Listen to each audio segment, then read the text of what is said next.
রাতে বারুইপুর বাইপাসে খাসমল্লিক সংলগ্ন এলাকায় স্কুটি ছিনতাইয়ের ঘটনার কয়েক ঘণ্টার মধ্যেই বারুইপুর থানার পুলিশ ওই স্কুটি উদ্ধার করল।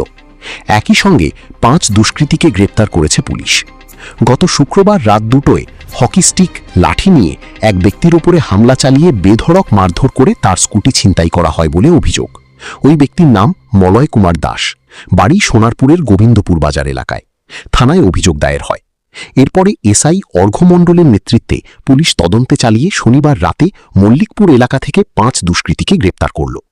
স্কুটি পেয়ে খুশি মলয়বাবু পুলিশকে ধন্যবাদ জানিয়েছেন।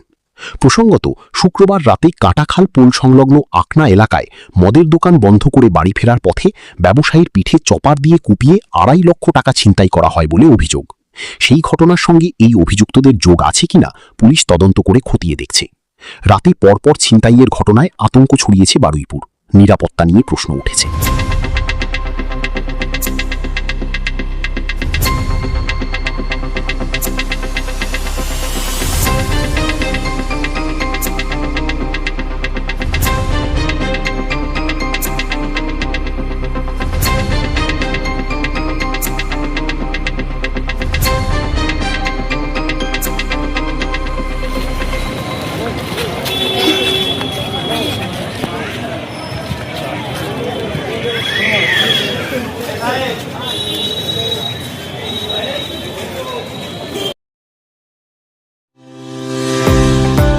চোখের যে কোনো সমস্যায় সুচিকিৎসার জন্য চলে আসুন জয়নগর রথতলার মোড়ে সুপ্রাচীন চক্ষু চিকিৎসা কেন্দ্র আইসেফি।